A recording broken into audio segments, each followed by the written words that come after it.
ना कोई बटेगा और ना ही कोई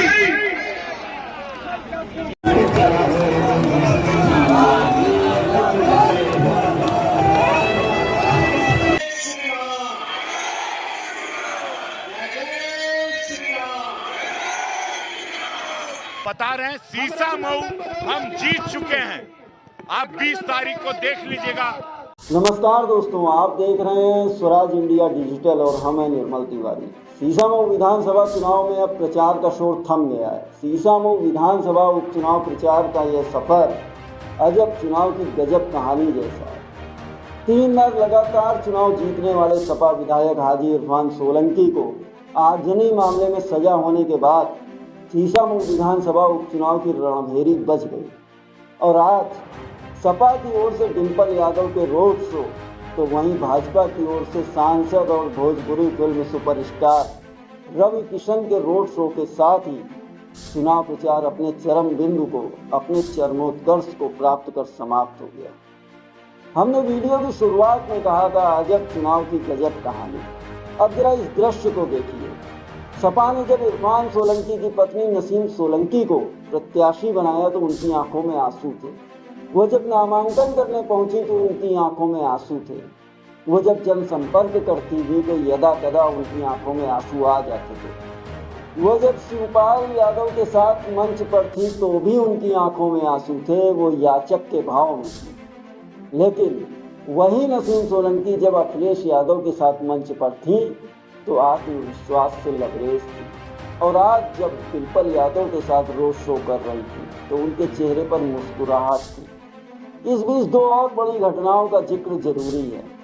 एक उनके द्वारा वनखंडेश्वर मंदिर में पूजा और दूसरी उनके पति को उच्च न्यायालय से जमानत।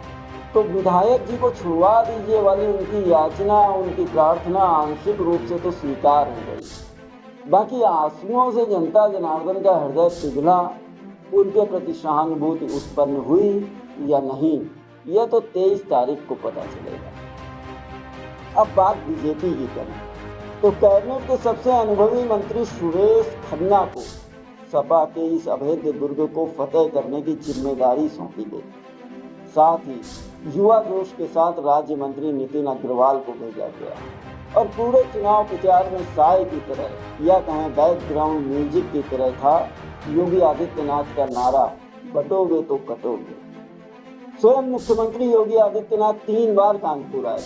जीआईसी मैदान में पहली सभा चुनावी कार्यक्रम की घोषणा के पहले ही हो गई। चुनाव के मध्य में दर्शनपुरवा में जनसभा करके उन्होंने चुनावी टेम्पो हाई किया तो वहीं पी रोड, आनंदबाग, संगीत टाकीज तक रोड शो करके मतदाताओं और कार्यकर्ताओं में यह भावना बलवती कर दी कि इस विधानसभा में लगातार 5 हार के बाद अब जीत गए हैं।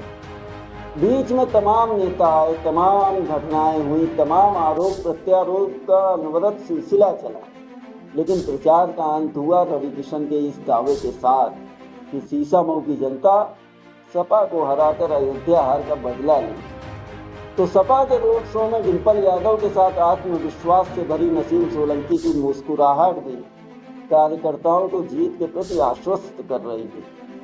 और इस वीडियो का समापन करते हुए यूपी के सबसे अनुभवी मंत्री सुरेश खन्ना की इस बात का जिक्र कर रहा हूँ कि मुख्यमंत्री जी ने तो भाषण में एक लाइन बोली थी, वह उपयोगी थी, जन भावनाओं के अनुरूप थी, इसलिए नारा बन गई।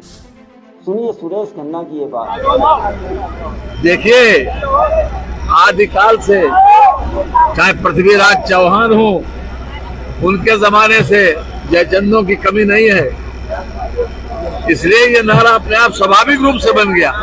जब ये मुंह से निकला था तो नारा नहीं था, लेकिन अब ये नारा बन गया है और ये बिल्कुल सटीक है और आज के समय में इसकी बहुत परम आवश्यकता है।